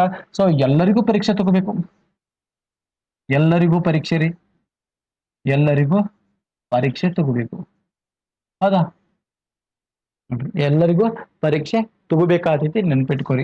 ಆ ಪರೀಕ್ಷೆ ಎಷ್ಟು, 8 ಗಣಿತದ 8 ಸಾಮರ್ಥ್ಯಗಳು ಅಥವಾ ಕನ್ನಡದ 9 ಸಪರೇಟ್ ಆಗಿರ್ಬೇಕು. 8 ಗಣಿತದ ಕಲಿಕಾ ಫಲಗಳ ಆಧಾರದ ಮೇಲೆ ಪರೀಕ್ಷೆನ ತಗೋಬೇಕಾಗ್ತೈತಿ. ಸೊ ಇದರಲ್ಲಿ ಏನ್ ಮಾಡ್ತದಪ್ಪ ಅಂದ್ರೆ, ನಾವು 95% ಅಕ್ಯುರಸಿ ಯಾರು ಬರ್ದಿರ್ತಾರಲ್ಲ, ಅವರೆಲ್ಲರೂ ಏನಪ್ಪಾ ಅಂದ್ರ ಸಾಧಿಸಿದ ಮಕ್ಕಳು, ಅವ್ರು FLNಗೆ ಒಳ ಆಗದ ಸಾಧಿಸಿದ ಮಕ್ಕಳು ಅಂತ ಕರಿತಾ ಇದ್ದೇವೆ. ಇನ್ನ ಅದರಲ್ಲಿ 3-4% ಅಥವಾ 5% ಅಂದ್ರೆ 10 ನಾವು 8 ಪ್ರಶ್ನೆ ತಗೋತಾವಲ್ರಿ, 8ರಲ್ಲಿ ನಾವು ಏನ್ ಮಾಡ್ಬೋದು ಹೇಳೋದನ್ನ ಡಿವೈಡ್ ಮಾಡ್ಕೋಬಹುದು. ನಾನು ಹೇಳ್ತೀನಿ ಯಾವ ರೀತಿ ತೆಗಿಬೇಕು ಅನ್ನೋದು. 8ರಲ್ಲಿ ಒಂದು 2 ಅಥವಾ 3 ಅಷ್ಟ ಮಗು ಸಾಮರ್ಥ್ಯವನ್ನು ಗಳಿಸಿದ್ದೇ ಆದ್ರೆ ಅಂತ ಮಗುಗೆ ನಾವು ಏನ್ ಮಾಡ್ಬೋದು, ಎಸ್ ದಟ್ ಈಸ್ FLN ಮಗು ಅಂತಂದು ಏನ್ ಮಾಡ್ಬೋದು, ಕನ್ಸಿಡರ್ ಮಾಡಬಹುದು. ಇದು ಪರೀಕ್ಷೆ ಏನಾಗಿರ್ತದ, 5ನೇ ತರಗತಿಗೆ ಬೇರೆ, 6ನೇ ತರಗತಿ ಬೇರೆ, 7ನೇ ತರಗತಿ ಬೇರೆ ಇಲ್ಲ, ಎಲ್ಲಾ ವಿದ್ಯಾರ್ಥಿಗಳಿಗೆ ಸೇಮ್ ಪರೀಕ್ಷೆ ಇರ್ತಾ ಇದೆ, ನೆನ್ಪಿಟ್ಕೊಳ್ಳಿ. ಬಟ್ ಪರಿಹಾರ ಬೋಧನೆ ಸಾಫಲ್ಯ ಪರೀಕ್ಷೆ ಇದು ಕ್ಲಾಸ್ ವೈಸ್ ಇರ್ತಾ ಇದೆ, ಇದು ಕ್ಲಾಸ್ ವೈಸ್ ಇರುವುದಿಲ್ಲ. ಎಲ್ಲಾ ಮಕ್ಕಳಿಗೆ ಒಂದೇ ರೀತಿ ಪ್ರಶ್ನೆ ಪತ್ರಿಕೆ ಇರ್ತಾ ಇದೆ, ದಟ್ ಈಸ್ FLN ಅದನ್ನು ಕರಿತಾ ಇದ್ದೇವೆ. ನೋಡಿ, 2 ರೀತಿ ಮಕ್ಕಳನ್ನ ಆಯ್ಕೆ ಮಾಡಬಹುದು. ಒಂದು ಪರಿಹಾರ ಬೋಧನೆಗೆ ಒಳಪಟ್ಟಂತ ಮಕ್ಕಳನ್ನ FLN ಪರೀಕ್ಷೆಗೆ ಒಳಪಡಿಸಿ ಇಲ್ಲಿ ಕೆಲವೇ ಮಕ್ಕಳು ಬೇಗನೆ ನಮ್ದು ಕೆಲಸ ಮುಗಿತಾ ಇದೆ, ದಟ್ ಈಸ್ ಆಲ್ಸೋ ರೈಟ್. ಯಾಕೆಂದ್ರೆ FLN ಬರೋರು ಯಾರು ಹೇಳ್ರಿ, ಏನೂ ಬರದೇ ಇರೋರ, ಸ್ವಲ್ಪ ಬಂದವರು ಎಲ್ಲಿರ್ತಾರೋ ಪರಿಹಾರ ಬೋಧನೆಗೆ. ಇನ್ನು ಎಲ್ಲಾ ಬಂದವರು ಏನಾಗಿರ್ತಾರೋ ಆಲ್ರೆಡಿ ಅವ್ರು ರೆಡಿ ಇರ್ತಾರೆ. ಹೌದಾ? ಇಲ್ಲಿ ನಮ್ಗೆ ಸಿಕ್ ಬಿಟ್ಟಿರ್ತಾರೆ ಸೇತು ಬಂದದಾಗ. ಹೌದಾ. ಸೊ ದಟ್ ಈಸ್ ಟ್ರಿಕ್ಸ್ ಅಂತ ಹೇಳ್ತಾ ಇದ್ದೇನೆ. ಬಟ್ ಹಿಂಗೂ ಮಾಡಬಹುದು, ಎಲ್ಲಾ ಮಕ್ಕಳನ್ನ ಪುನಃ ಮತ್ತೊಮ್ಮೆ ಏನ್ ಮಾಡ್ಬೋದು, ಪರೀಕ್ಷೆಗೆ ಒಳಪಡಿಸಿ ಅವರನ್ನ ಆಯ್ಕೆ ಮಾಡಬಹುದು. ಈಗ ಎಲ್ಲರಿಗೂ ಕನ್ಫ್ಯೂಸ್ ಸರ್, ಪರೀಕ್ಷೆ ಹೆಂಗ್ ತಗೋದು, 8 ಏನದಪ್ಪ ಅಂದ್ರ ಕಲಿಕಾ ಫಲಗಳಿದಾವೆ, ಅದ್ರ ಮೇಲೆ ಪರೀಕ್ಷೆ ಹೆಂಗ್ ತಗೋಬಹುದು, ಅದು ಒಂದು ಏನಾಗ್ತದಪ್ಪ ಅಂದ್ರೆ ಕನ್ಫ್ಯೂಷನ್ ಇದೆ. ಅದಕ್ಕಿಂತ ಮುಂಚೆ ಯಾವ ರೀತಿ ಗಣಿತದಲ್ಲಿ ಬಳಸ್ತಕ್ಕಂತ ಕೆಲವೊಂದು ಗ್ರೇಡ್ಗಳನ್ನ ನಾವು ನೋಡ್ತಾ ಇದ್ದಾವೆ. ಸೊ ಗಣಿತದಲ್ಲಿ ಬಳಸ್ತಕ್ಕಂತ ಗ್ರೇಡ್ಗಳು, ಗಣಿತ ಆಗಿರ್ಬೋದು ಅಥವಾ ಯಾವುದು ಕನ್ನಡನೂ ಆಗಿರೋ ಸೇಮ್ ಇದೆ. ನಾನು ಇಲ್ಲಿ ಗಣಿತ ಬಗ್ಗೆ ಚರ್ಚೆ ಮಾಡ್ತಾ ಇದ್ದೇನೆ ಅಷ್ಟೇ. ಸೊ ನೋಡಿ, ಇಲ್ಲಿ 4 ಗ್ರೇಡ್ಗಳನ್ನ ನಾವು ನೋಡ್ತಾ ಇದ್ದೇವೆ. ಬಿ ಇದೆ, ಒಂದು ಬಿ ಇದೆ, ಒಂದು ಪಿ ಇದೆ, ಇನ್ನೊಂದು ಯಾವ್ದು ಇದೆ ಹೇಳ್ರಿ, ಎ ಇದೆ. ಸೊ ಏನಿದೆ ಹಿಂಗಂದ್ರೆ ಏನ, ಸೊ ಇವುಗಳ ಬಗ್ಗೆ ಚರ್ಚೆ ಮಾಡೋದಾದ್ರೆ, ಸೊ ನೋಡಿ ಬಿ ಅಂದ್ರೆ ಬಿಲೋ ಬೇಸಿಕ್ ಅಂತ ಕರಿತಾ ಇದ್ದಾವೆ, ನೆನ್ಪಿಟ್ಕೋರಿ. ಬಿಲೋ ಬೇಸಿಕ್ ಅತಿ ಕನಿಷ್ಠ ಅಂತ ಕರಿತಾ ಇದ್ದೇವೆ, ಕನಿಷ್ಠ ಅಥವಾ ಕೆಳಮಟ್ಟ ಅಂತ ಕರಿತಾ ಇದ್ದಾವೆ. ಸೊ ನೆನ್ಪಿಟ್ಕೋರಿ, ಕನಿಷ್ಠ ಅದನ್ನು ಕರಿತಾ ಇದ್ದಾವೆ, ರೈಟ್. ಸೊ ನೋಡ್ರಿ, ಬಿ ಅಂದ್ರೆ ಇಲ್ಲಿ ನಾವು ಕಾಮನ್ ಆಗಿ ಸೊ ಬೇಸಿಕ್ ಅದನ್ನು ಕರಿತಾ ಇದ್ದಾವೆ. ಸೊ ದಟ್ ಈಸ್ ಪ್ರಾಥಮಿಕ ಹಂತದಲ್ಲಿ ಇದ್ದಾನೆ, ಸ್ವಲ್ಪ ಪರಿಚಯ ಇದೆ ಅಂತಂದಂಗ ನೋಡಿ. ಕೇಳ್ಬೋದು ಯಾರಾದ್ರೂ ಬಂದು, ಸೊ ಬಿ ಅಂದ್ರೆ ಏನ, ಯಾರಿಗೆ ಕೊಡ್ತೀರಿ ನೀವು? ಸೊ ದಟ್ ಈಸ್ ಬೇಸಿಕ್, ಪ್ರಾಥಮಿಕ, ಸ್ವಲ್ಪ ಬರ್ತಾ ಇದೆ. ಬಿ ಅಂದ್ರ ಏನೂ ಬರೋದಿಲ್ಲ ರೀ ಅವಂಗ, ಅದ್ರ ಬಗ್ಗೆ ಜ್ಞಾನನೇ ಇಲ್ಲ, ಅರಿವೇ ಇಲ್ಲ, ಅದ್ರ ಬಗ್ಗೆ ಅವ್ಗೆ ಯಾವುದೇ ರೀತಿಯ ಮಾಹಿತಿ ಗೊತ್ತಿಲ್ಲ. That is B. So B ಅಂದ್ರೆ ಏನ್ ಹೇಳ್ರಿ, ಬೇಸಿಕ್, ಪ್ರಾಥಮಿಕ, ಸ್ವಲ್ಪ ಅದ್ರ ಬಗ್ಗೆ ಏನಿದೆ ಪರಿಚಯ ಇದೆ, ಸ್ವಲ್ಪ, ಅತಿಯಾಗಿಲ್ಲ, ಮಧ್ಯಮವನ್ನಿಲ್ಲ, ಸ್ವಲ್ಪ ಸ್ವಲ್ಪ ಏನಾಗಿದೆ ಹೇಳ್ರಿ ಪರಿಚಯ ಇದೆ. ಸಂಖ್ಯೆಗಳು 100 ತಕ ಇದಾವು, 1 2 3 4 5 6 8 9 10 ತಕ ಓದ್ತಾನು. ಸೊ ದಟ್ ಈಸ್ ಪ್ರಾಥಮಿಕವಾಗಿರ್ತಕ್ಕಂಥ ಇಂಟ್ರೊಡಕ್ಷನ್ ಅಂತ ನಾವು ಕರಿತಾವಲ್ಲ, ಆ ಒಂದು ವಿಷಯದ ಬಗ್ಗೆ ಸ್ವಲ್ಪ ಜ್ಞಾನ ಆ ಮಗುವಿಗೆ ಇದೆ ಅನ್ನೋದನ್ನ ನೋಡ್ತಾ ಇದ್ದಾರೆ. That is B. ಇನ್ನ ಪಿ ಅಂದ್ರ ಪ್ರೊಪಿಸಿಯಂಟ್ ಅಂತ ನಾವು ಕರಿತಾ ಇದ್ದಾವೆ ಸ್ನೇಹಿತರೆ, ನೆನ್ಪಿಟ್ಕೋರಿ. ಸೊ ಪ್ರೊಪಿಸಿಯಂಟ್ ಅಂದ್ರ ಸೊ ದಟ್ ಈಸ್ ಆ ಪ್ರಾವೀಣ್ಯತೆ ಅಂತ ನಾವು ಕರಿತಾ ಇದ್ದಾವೆ. ಸೊ ಇಲ್ಲಿ ಮಗು ಏನಾಗ್ಯದಪ್ಪ ಅಂದ್ರ ಸ್ವಲ್ಪ ಸುಧಾರಿಸಿದ ಮಗು ಅಂತ ನಾವು ಕರಿತಾ ಇದ್ದಾವೆ. ಸುಧಾರಿಸಿದ ಅನ್ನೋಕ್ಕಿಂತವೇ ಮುಂದುವರೆದ ಬಿ ಅನ್ನಂಗಿಲ್ಲ, ಸುಧಾರಿಸಿದ ಬಿ ಅನ್ನಂಗಿಲ್ಲ. ಅದಕ್ಕಿಂತ ಬೆಸ್ಟ್ ಹೇಳ್ಬೇಕಂದ್ರ ಪ್ರೊಪಿಸಿಟಿ ಅಂದ್ರ ಸ್ವಲ್ಪ ಮಟ್ಟಿಗೆ ಏನಾಗ್ಯದಪ್ಪ ಅಂದ್ರ ಕಲಿಕೆಯಲ್ಲಿ ಭಾಗಿಯಾಗ್ತಾ ಇದ್ದಾನೆ. ಸೊ ನೋಡಿ 50% ಅಬೋ ಏನಾಗಿದೆ ಹೇಳ್ರಿ, ಇಲ್ಲಿ ಕಲಿಕೆಯಲ್ಲಿ ಆಗ್ತಾ ಇದ್ದಾನೆ ನೋಡಿ. 50%ಗಿಂತ ಅಬೋ ಏನಾಗಿದೆ ಹೇಳ್ರಿ ಅವಂಗ, ಸೊ ನಾಲೆಜ್ ಬರ್ತಾ ಇದೆ ನೋಡಿ. ಅರ್ಧಕ್ಕಿಂತ ಹೆಚ್ಚು, ಸರಾಸರಿಗಿಂತ ಹೆಚ್ಚಿನ ಕಲಿಕೆಯಲ್ಲಿ ಭಾಗಿಯಾಗ್ತಾ ಇದ್ದಾನೆ, ಬಟ್ ಮುಂದುವರೆದಿಲ್ಲ ಅವನು ನೋಡಿ. ಇವಂಗ ಇಲ್ಲಿ ಏನಿದೆ ಹೇಳ್ರಿ, ಪ್ರಾವೀಣ್ಯತೆ ಅಂದ್ರೆ 50%ಗಿಂತ ಮುಂದಿದಾನೆ, ಬಟ್ ಅವಂಗ ಏನಿದೆ ಕೆಲವೊಂದು ಸಂದೇಹಗಳು ಬರ್ತಿರ್ತವೆ, ಲೆಕ್ಕಗಳನ್ನ ಬಿಡಿಸುವಾಗ ಕನ್ಫ್ಯೂಷನ್ ಆಗಿರ್ತಾ ಇದೆ, ಉತ್ತರಗಳನ್ನ ಹೇಳ್ಬೋದು, ಹೇಳ್ದೇನೆ ಇರ್ಬೋದು, ಮೇ ಬಿ ಅಂತ ಅವನು ಆನ್ಸರ್ಗಳನ್ನ ಹೇಳ್ದೇ ಇರ್ಬೋದು, ಮೇ ಬಿ ಕನ್ಫ್ಯೂಷನ್ ಇರ್ತಾ ಇದೆ ಇಲ್ಲಿ, ಬಟ್ ಲೆಕ್ಕ ಬಿಡಿಸ್ತಾನೆ. ಸ್ವಲ್ಪ ಅವ್ಗೆ ಸಪೋರ್ಟ್ ಬೇಕಾಗ್ತಾ ಇದೆ. ಅವ್ಗೆ ಇಲ್ಲಿ ಏನ್ ಬೇಕಾಗಿದೆ ಹೇಳ್ರಿ, ಸೊ ಸಪೋರ್ಟ್ ಇಸ್ ನೀಡ್ ಆಗಿರ್ತಾ ಇದೆ, ನೆನ್ಪಿಟ್ಕೋರಿ. ಅವಂಗ ಸ್ವಲ್ಪ ಏನಾದ್ರು ಟ್ರಿಕ್ಸ್ ಕೊಟ್ಟು ಅಂದ್ರೆ ದೇ ಗೆಟ್ ಆನ್ಸರ್. ಓಕೆ, ಅವನ ಏನ್ ಮಾಡ್ತಾನೆ ಹೇಳ್ರಿ, ಆನ್ಸರ್ಗಳನ್ನ ತಗೋತಾ ಇದ್ದಾನೆ, ಬಟ್ ನಾಟ್ ಪರ್ಫೆಕ್ಟ್ ನೋಡಿ. ಅವು ಪರ್ಫೆಕ್ಟ್ ಆಗಿಲ್ಲ, ಇಲ್ಲಿ ಪರ್ಫೆಕ್ಟ್, ದಟ್ ಈಸ್ ಪ್ರಾವೀಣ್ಯತೆ ಅಂತ ನಾವು ಕರಿತಾ ಇದ್ದಾವೆ. ಎವರೇಜ್ಗಿಂತ ಹೆಚ್ಚಿಗೆ ಇದ್ದಾನೆ, ಬಟ್ ಅವನು ಪರಿಪೂರ್ಣತೆಯನ್ನು ಪಡೆದಿಲ್ಲ, ನಾಟ್ ಪರ್ಫೆಕ್ಟ್ ಅಂತ ನಾವು ಕರಿತಾ ಇದ್ದಾವೆ. ಪರ್ಫೆಕ್ಟ್ ಇರುವುದಿಲ್ಲ ಇಲ್ಲಿ ನೋಡಿ, ಇಲ್ಲಿ ಪರ್ಫೆಕ್ಟ್ ಇರುವುದಿಲ್ಲ, ಕನ್ಫ್ಯೂಷನ್ ಇರ್ತಾ ಇದೆ, ಮೇ ಬಿ ಆನ್ಸರ್ ಹೇಳ್ಬೋದು, ಹೇಳ್ದೇನೆ ಇರಬಹುದು. ಕಲಿಕೆಯಲ್ಲಿ 50% ಮುಂದುವರೆದಿದ್ದಾನೆ, ಸಪೋರ್ಟ್ದ ಅವಶ್ಯಕತೆ ಇದೆ. So that is called P ಅಂತ ನಾವು ಕರಿತಾ ಇದ್ದಾವೆ. ಇನ್ ನೆಕ್ಸ್ಟ್ ಇದಾದ ನಂತರ ನೆಕ್ಸ್ಟ್ ನಾವು ನೋಡ್ತಾ ಇದ್ದಾವೆ. ಸೊ ಎ ಅಂದ್ರೆ ದಟ್ ಈಸ್ ಅಡ್ವಾನ್ಸ್ಡ್ ಅಂತ ನಾವು ಕರಿತಾ ಇದ್ದಾವೆ. ಅಡ್ವಾನ್ಸ್ಡ್ ಅಂದ್ರ ಸೊ ಇಲ್ಲಿ ಬರ್ತಾ ಇದ್ದಾರೆ ನೋಡ್ರಿ, ಮುಂದುವರೆದ ಮಗು ಅಂತ ನಾವು ಕರಿತಾ ಇದ್ದಾವೆ. ಮುಂದುವರೆದ, ಸುಧಾರಿಸಿದ, ಸುಧಾರಿಸಿದ. ಸೊ ಈ ಮಗು ಕಾಮನ್ ಆಗಿ 95 ದಿಂದ ಏನಾಗಿರ್ತದೆ ಹೇಳ್ರಿ, 100 ತಕ್ಕ ಪರ್ಸೆಂಟೇಜ್ ರೀಚ್ ಆಗಿರ್ತಾನೆ. ನೀವು ಅಂದ್ರೆ ಗ್ಯಾರಂಟಿ ಬಿಡಿಸ್ತಾ ಇದೀನಿ ನೋಡಿ. ಇವನ ಲಕ್ಷಣಗಳು ಬರೀ ಹೇಳ್ರಿ, ಯಾರಿಗೆ ನಾವು ಕೊಡ್ಬೋದಪ್ಪ ಅಂದ್ರೆ ಅಕ್ಯುರಸಿ ಇರ್ತಾ ಇದೆ ಇವನಲ್ಲಿ ನೋಡಿ, ನಿಖರತೆ ಇರ್ತಾ ಇದೆ, ಪರ್ಫೆಕ್ಟ್ನೆಸ್ ಇರ್ತಾ ಇದೆ, ಯಾವುದೇ ಕನ್ಫ್ಯೂಷನ್ ಇರುವುದಿಲ್ಲ, ಯಾವುದೇ ಗೊಂದಲಕ್ಕೆ ಒಳಗಾಗುದಿಲ್ಲ, ಸಮಸ್ಯೆಗಳನ್ನ ಕ್ರಿಯೇಟ್ ಮಾಡಂಗಿಲ್ಲ. ಸೊ ಹೇಳಿದ ಕೆಲಸನ ಪರ್ಫೆಕ್ಟ್ ಆಗಿ ಮಾಡ್ತಾ ಇದ್ದಾನೆ. ದಟ್ ಈಸ್ ಅಡ್ವಾನ್ಸ್ಡ್, ಮುಂದುವರೆದ, ಸುಧಾರಿಸಿದ, ಅಕ್ಯುರಸಿ. ಇದು ಗಣಿತದಲ್ಲಿ ಬರ್ತಕ್ಕಂಥ ಲಕ್ಷಣಗಳು. ಆ ಎಲ್ಲಾ ಲಕ್ಷಣಗಳು ಈ ಮಗುವಿನಲ್ಲಿ ಬರ್ತಂದ್ರೆ so that is get A grade ಅನ್ನ ತಗೋತಾ ಇದ್ದೇನೆ. ಹಾಗಾದ್ರೆ ನಿಮ್ಗೆ ಕನ್ಫ್ಯೂಷನ್ ಆಗ್ಬೋದು, ಸರ್ ಇದು ಯಾವ ರೀತಿ ಕೊಡಬೇಕು ಮಕ್ಕಳಿಗೆ ಗ್ರೇಡ್ಗಳನ್ನ? ಬಹಳ ಇಂಪಾರ್ಟೆಂಟ್ ಇದು, ಗ್ರೇಡ್ಗಳನ್ನ ಯಾವ ರೀತಿ ನಾವು ಕೊಡಬೇಕು, ಹೌದಲ್ರಿ? ಎಸ್, ಗ್ರೇಡ್ಗಳನ್ನ ಕೊಡಬೇಕಾದ್ರೆ ನೋಡಿ, ಎಪ್ಪಲಿನ ಮಗುವಿನ ಗುರುತಿಸ್ಬೇಕಾದ್ರೆ ನಾವು ಈ ಗ್ರೇಡ್ಗಳನ್ನ ಕೊಡಲೇಬೇಕು. ಯಾವ ಆಧಾರದ ಮೇಲೆ ಗುರುತ ಮಾಡ್ತಾನವ? ಈ ಗ್ರೇಡ. ಈಗ ಉದಾಹರಣೆ ನಾವು ಇನ್ಕೊಂಡ್ ಸರಿ, ಎಪ್ಪೆಲ್ಲನ ಮಕ್ಕಳಿಗೆ ನಾವೇನ್ ಮಾಡಿದ್ವಿ ಹೇಳ್ರಿ, ಒಂದು ಪರೀಕ್ಷೆನ ತಂದು, ರೈಟ್? ಓಕೆ ನೋಡಿ, ನಾನು ಕ್ಲಿಯರ್ ಆಗಿ ನಿಮಗೆ ಪಿಕ್ಚರ್ ಕೊಡ್ತಾ ಇದ್ದೀನಿ ಇಲ್ಲಿ. ಸೊ ಎಪ್ಪೆಲ್ಲನ್ ಇತ್ತು, ಎಪ್ಪೆಲ್ಲನ ಮಕ್ಕಳಿಗಾಗಿ ನಾವೇನ್ ಮಾಡಿದ್ವಿ, ಒಂದು ಪರೀಕ್ಷೆನ ತೆಗೆದುಕೊಂಡಿದ್ದೇವೆ ಈಗಾಗಲೇ. ಹೌದಾ? ಆ ಪರೀಕ್ಷೆಯಲ್ಲಿ ಮಗುವನ್ನ ಹೆಂಗ್ ಸೆಲೆಕ್ಟ್ ಮಾಡೋದು? ನಾನು ಹೇಳಿದೆ ಎಪ್ಪೆಲ್ಲನ್ ಪರೀಕ್ಷೆಯಲ್ಲಿ ಗಣಿತಕ್ಕೆ ಸಂಬಂಧಪಟ್ಟಂತ ಗಣಿತ ಪರೀಕ್ಷೆ ಇದೆ ತಿಳ್ಕೊರಿ. ಗಣಿತದ ಎಪ್ಪೆಲ್ಲನ್ ಮಕ್ಕಳನ್ನ ತಗೋಬೇಕಾಗಿದೆ. ಸೊ 8 ಸಾಮರ್ಥ್ಯಗಳ ಅಥವಾ ಕಲಿಕಾ ಫಲಗಳ 8 ಕಲಿಕಾ ಫಲಗಳ ಆಧಾರಿತ ಅಂತ ನಾವು ಕರಿತದೆ. 8 ಕಲಿಕಾ ಫಲಗಳ ಆಧಾರಿತ ಒಂದು ಪರೀಕ್ಷೆನ ಮಾಡಿದ್ದೇವೆ. ಹಂಗಾರೆ ಪ್ರಶ್ನೆಗಳು ಎಷ್ಟಿರಬೇಕು, ಏನಿರಬೇಕು, ದಟ್ ಈಸ್ ನಾಟ್ ಇಂಪಾರ್ಟೆಂಟ್. ನಾನು ನಿಮಗೆ ಕ್ಲಿಯರ್ ಆಗಿ ನಿಮ್ಗೆ ಐಡಿಯಾ ಕೊಡ್ತಾ ಇದ್ದೇನೆ. ಇಲ್ಲಿ ಗಮನಿಸ್ಬೇಕು ತಾವು. ಏನಪ್ಪಾ ಅಂದ್ರೆ ಈ ಉದಾಹರಣೆ ಗಣಿತಕ್ಕೆ ಸಂಬಂಧಪಟ್ಟಂತ ಒಂದೇದು ಏನಿದಪ್ಪ ಅಂದ್ರೆ 8 ಇದಾವೆ. ನಾನು ಒಂದ್ರ ಬಗ್ಗೆ ಚರ್ಚೆ ಮಾಡ್ತೇನೆ. ನಿಮ್ ಪ್ರಶ್ನೆ ಪತ್ರಿಕೆ ಹೆಂಗಿರ್ಬೇಕು ಅನ್ನೋದು ಹೇಳ್ತೇನೆ ನೋಡಿ. ಮಗು ವಸ್ತುಗಳನ್ನ ಏನ್ ಮಾಡ್ತಾನೆ ಹೇಳ್ರಿ, ಎನಿಸುವುದು. ನೋಡಿ, ಒಂದೇ ಒಂದು ಕಲಿಕಾ ಫಲ ಅಥವಾ FLN ಬಗ್ಗೆ ಇರತಕ್ಕಂಥ ಒಂದೇ ಸಾಮರ್ಥ್ಯ ಏನಿದೆ, ಕಲಿಕಾ ವಸ್ತುಗಳನ್ನ ಎನಿಸುವರು ಮತ್ತು 0ದಿಂದ 99ರವರೆಗಿನ ಸಂಖ್ಯೆಗಳನ್ನ ಗುರುತಿಸುವರು ಮತ್ತು ಹೇಳುವರು. ಹೌದಾ? ಗುರುತಿಸುವರು ಎಲ್ಲಾನು ಬರ್ತದೆ. ಗುರುತಿಸುವರು, ನೆಕ್ಸ್ಟ್ ಓದುವರು, ಗುರುತಿಸುವರು, ಓದುವರು. ಗುರುತಿಸುವ, ಓದೋದು, ಬರೆಯೋದು ಎಲ್ಲ ಇದರಲ್ಲಿ ಬರ್ತದೆ. ಇದೊಂದು ಸಾಮರ್ಥ್ಯ ಇದೆ. ಸೊ ಮಗುವಿಗೆ ನಾವು ಯಾವ ರೀತಿ ಈಗ FLN ಪರೀಕ್ಷೆ ನಾನು 8 ಏನಾಗಿ ಹೇಳಿದೆ, 8 ಕಲಿಕಾ ಫಲಗಳ ಅದರ ಮೇಲೆ ಪರೀಕ್ಷೆನ ತಗೋಬೇಕು. ಪ್ರತಿ ತಿಂಗಳನ್ನು ತಗೋತಾನೆ ಇರ್ಬೇಕು. ಇದೇ ರೀತಿ 1ನೇ ತಿಂಗಳು ಜೂನ್ ಮುಗಿದದೆ, ಈ ಜುಲೈ ಎಂಡಕ್ಕೆ ನಾವು ತಗೋಬೇಕು. ಹಾಗಾದ್ರೆ ಜುಲೈ ಎಂಡಕ್ಕೆ ನಾವೇನ್ ಮಾಡ್ಬೇಕು ಅನ್ನೋದನ್ನ ನೋಡೋಣ. ಸೊ ಈ ಕ್ಲಿಯರ್ ಆಗಿ ನಿಮ್ಗೆ ಐಡಿಯಾ ಕೊಡ್ತೀನಿ. ಒಂದತ್ರ ಮೇಲೆ ಈ ಮಗುವಿಗೆ ನಾವು ದಿನ ಏನ್ ಮಾಡ್ಬೇಕು, ಈ ಕಲಿಕಾ ಫಲಗಳು ನೋಡಿ. ಒಂದು ತಿಂಗಳಿನಾಗ 8 ಕಲಿಕಾ ಫಲಗಳದಾವ ಅಂದ ಕೂಡಲೇ, ಸೊ ವಾರಕ್ಕೆ 2 ಕಲಿಕಾ ಫಲಗಳು, 4 ವಾರ ಬರ್ತಾವ, 8 ಕಲಿಕಾ ಫಲಗಳು ಕಂಪ್ಲೀಟ್ ಆತಾವ. ಗಣಿತ ನೆನ್ಪಿಟ್ಕೊರಿ, ವೆರಿ ಇಂಟ್ರೆಸ್ಟಿಂಗ್ ಇದೆ. ಹೌದಾ? ಪ್ರತಿ ವಾರಕ್ಕೆ 2 ಕಲಿಕಾ ಫಲಗಳಿಗೆ ಸಂಬಂಧಪಟ್ಟಂತ ಆಕ್ಟಿವಿಟೀಸ್ ಗಳನ್ನ ಮಾಡಿಸ್ಕೊತ ಹೋಗ್ಬೇಕಾಗ್ತದೆ. ಹೌದಾ? ಲಾಸ್ಟ್ ಎಂಡಕ್ಕೆ ನಾವು ಪರೀಕ್ಷೆ ತಗೋಬೇಕಾದೈತಿ. ಹೌದಾ? ಯಾವ ಸಾಮರ್ಥ್ಯವನ್ನ ಮಗು ರೆಡಿ ಆಗಿದೆ ಅನ್ನೋದು ನಮಗೆ ಲಾಸ್ಟ್ಗೆ ಎಕ್ಸಾಮ್ ತಗೋಬೇಕಾದೈತಿ. ನಾನು ನಿಮಗೆ ಚಟುವಟಿಕೆಗಳನ್ನ ಯಾವ ರೀತಿ ಹಮ್ಮಿಕೊಳ್ಬೇಕು ಅನ್ನೋದ್ರ ಬಗ್ಗೆ ಸಾಕಷ್ಟು ವಿಚಾರಗಳನ್ನ ಮುಂದಿನ ವಿಡಿಯೋದಲ್ಲಿ ನಾನು ಚರ್ಚೆ ಮಾಡ್ತೇನೆ. ಈ ವಿಡಿಯೋದಲ್ಲಿ ನಾವು ನೋಡೋಣ ವಸ್ತುಗಳನ್ನ ಎನಿಸುವರು ಮತ್ತು 0ದಿಂದ 99 ಸಂಖ್ಯೆಗಳನ್ನ ಗುರುತಿಸುವರು, ಓದುವರು, ಬರೆಯುವರು ಅನ್ನೋದು ಒಂದು ಪ್ರಶ್ನೆ ಇದೆ. ರೈಟ್? ಒಂದು ಏನಿದೆ ಅಂದ್ರೆ ಪ್ರಶ್ನೆ ಅಲ್ಲ, ಇದೊಂದು ಕಲಿಕಾಫಲ. ಇದಕ್ಕೆ ತಕ್ಕಂತೆ ನಾವು ಪ್ರಶ್ನೆ ಪತ್ರಿಕೆ ರಚನೆ ಮಾಡ್ಬೇಕಾದ್ರೆ 1ನೇ ಪ್ರಶ್ನೆ ಅಂತ ಅನ್ಬೇಕು. 1ನೇ ಪ್ರಶ್ನೆದಾಗ 4 ಪ್ರಶ್ನೆಗಳನ್ನ ತೆಗಿಬೇಕು. ನೆನ್ಪಿಟ್ಕೋರಿ, ನೀವು ಎಂತ ಬೇಕಂತ ತೆಗಿರಿ. ಎಷ್ಟು ಪ್ರಶ್ನೆಗಳು? 4 ಪ್ರಶ್ನೆಗಳನ್ನ ತೆಗಿಯೋಣ. ನಾವು ಬಹಳ ಈಜಿ ಆಗ್ತದೆ. ನಮ್ಗೊಂದ್ ಜರ ಟಪ್ ಆಗಲಿ ಕ್ವಶನ್ ತೆಗಿಲಿಕ್ಕೆ. ಬಟ್ 4 ಕ್ವಶನ್, 1ನೇತ್ರ 4 ಕ್ವಶನ್ಸ್ ಯಾವ ಬೇಕಾವ್ ತೆಗಿರಿ. ನೋಡಿ, ನಾನು ಯಾವ ರೀತಿ ಕ್ವಶನ್ಸ್ ಗಳನ್ನ ತೆಗೆದು ಕೊಡ್ತೇನೆ ಅನ್ನೋದ ನಿಮ್ಗ ಕ್ಲಾರಿಟಿಯಾಗಿ ಗೊತ್ತಿರ್ಬೇಕಾಗುತ್ತೆ. ರೈಟ್? ಸೊ ನೋಡಿ, ವಸ್ತುಗಳನ್ನ ಎನಿಸುವರು ಮತ್ತು 0ದಿಂದ 4. ರೈಟ್? ಸೊ ಇಲ್ಲಿ ಏನ್ ಮಾಡ್ತಾನಪ್ಪ ಅಂದ್ರೆ, ನಾನು ಒಂದು ವಸ್ತುವಿನ ಚಿತ್ರವನ್ನ ತೆಗಿತಾ ಇದ್ದೀನಿ. ನೋಡಿ, 1, 2,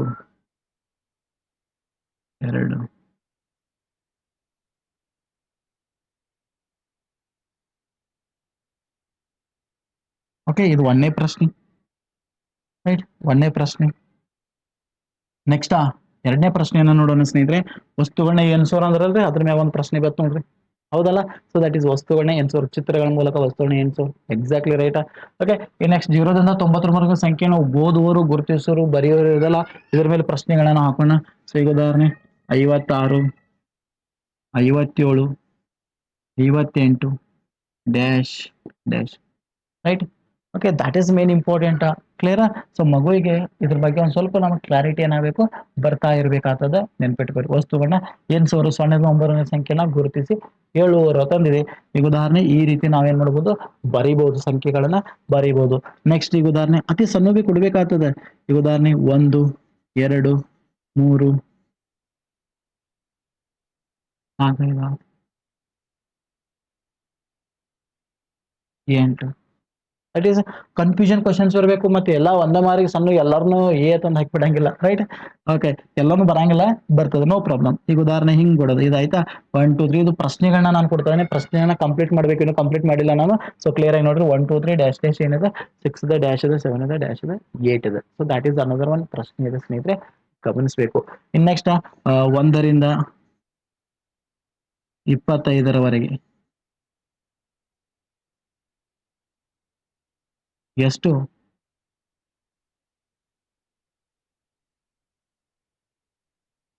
ಸಂಖ್ಯೆಗಳಿವೆ. ಓಕೆ, ಸೊ ಇದೊಂದು ಏನಪ್ಪಾ ಅಂದ್ರ ಪ್ರಶ್ನೆ ಕ್ಲಿಯರ್ ಆಗಿ ಮಾಡ್ತೀನಿ ನೋಡಿ.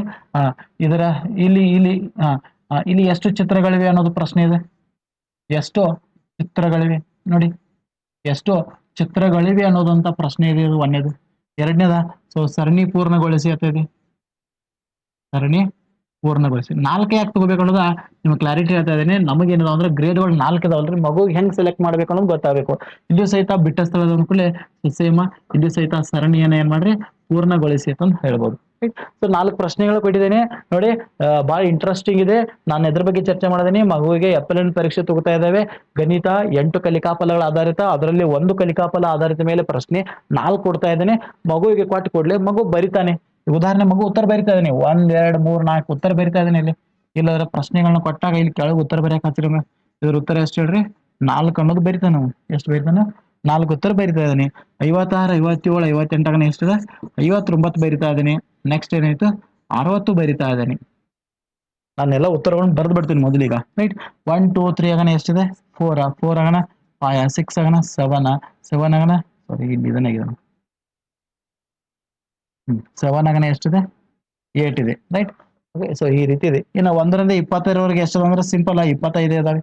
Right, okay. ಸೊ ಉತ್ತರಗಳನ್ನ ನಾನು ಬರ್ದೆ. ಸೊ ಚೆಕಿಂಗ್ ಮಾಡೋದ್ನಾಗ ಬಹಳ ಇಂಪಾರ್ಟೆಂಟ್ ಆಗ್ತಾ ಇದೆ, ತಾವಿದನ್ನ ಗಮನಿಸಬೇಕಾಗ್ತೈತಿ. ಚೆಕ್ ಮಾಡ್ಬೇಕಾದ್ರೆ ನೋಡ್ರಿ, ನೋಡಿ ಒಂದನೇದ್ರಾಗ ಎ ಕರೆಕ್ಟ್ ಕೊಟ್ಟಂದ್ರೆ ನೋಡಿ, ಬಿ ಗಳನ್ನ ಎಲ್ಲ ಹೆಂಗ್ ಮಾಡೋದು ನೋಡ್ರಿ. ನೋಡಿ ಬಹಳ ಇಂಪಾರ್ಟೆಂಟ್, ಇಲ್ಲಿ ಕ್ಲಿಯರ್ ಆಗಿ ಗಮನಿಸ್ಬೇಕು ಮಗು. ನೋಡ್ರಿ, 1 ಕರೆಕ್ಟ್ ಕೊಡ್ಲಿಲ್ಲ ಅಂದ್ರ 4 ಉತ್ತರದಾಗ 1 ಕರೆಕ್ಟ್ ಕೊಡ್ಲಿಲ್ಲ ಅಂದ್ರ so you can give B. ನೋಡಿ, ಒಂದನೇದಕ್ಕೆ ಬಿ ಕೊಡ್ಬೇಕಾಗ್ತೈತಿ. ಬಿ ಅನ್ನ ಯಾವಾಗ ಯೂಸ್ ಮಾಡ್ಬೇಕು ಹೇಳ್ರಿ?